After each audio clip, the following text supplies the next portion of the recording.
नाही देत. घरात पडून ती सडून जाईल, बंद पडेल, पण कोणी कोणाला मशीन उचली नाही देत. त्याच्यामुळे मिळालेल्या मशीनचा आपण स्वतःसाठी जरी वापर केला तरी आपण खूप फायद्यात असतो. माहिती का, आपल्याला स्वतःला तुम्ही विचार करा, वर्षाला आपण जास्तीत जास्त 7 किंवा 8 दिवस सहज शिलाई पोहोचतो. 7-8 ब्लाऊजची तुम्ही 150 रुपये शिलाई करा ना, किती शिलाई वाचते.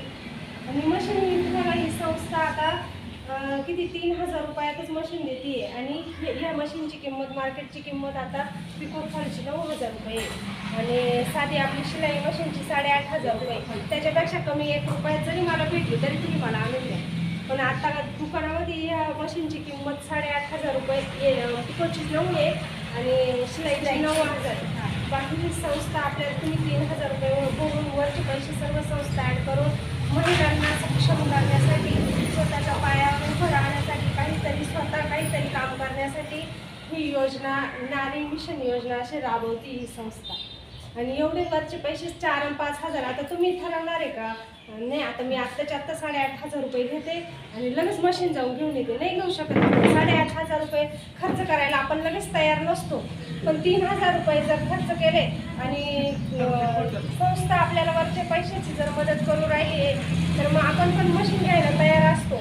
आपल्याला मशीन मिळाल्यानंतर आपण लगेच तयार असतो. नाही आता मी पण टिपा मारील, मी पण नाही आता माझं ब्लाऊज कमी नसेल का बरं. तर तुम्हाला मशीन तुमची आणि हत्यार तुमच्या हाताशी सापडणार आहे, स्वतःचं हत्यार सापडणार आहे. तुम्ही निंदायला जरी गेला तरी स्वतःची कृपी लागते तेव्हा निंदणार आहे.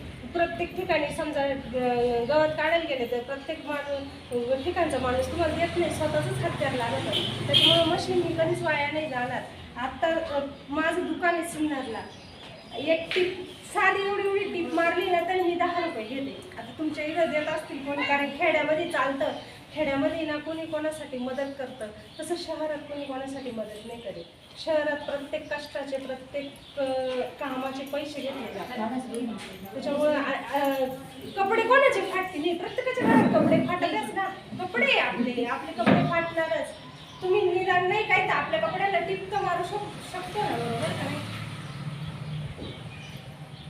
त्याच्यामुळे संस्था महिलांना सक्षम करण्यासाठी मदत करते. याच्यानंतर घरघंटीची पण योजना राबवणार आहे. घरघंटीसाठी 5000 रुपये भरायचे. त्याच्यात आपल्याला 14000ची एकदम चांगल्या क्वालिटीची घरघंटी देणार आहे. म्हणजे गिरणी, पिठाची गिरणी. म्हणजे 5000 भरायचे संस्था, त्याच्यावर आपल्याला 9000 रुपये अनुदान देऊन घरघंटी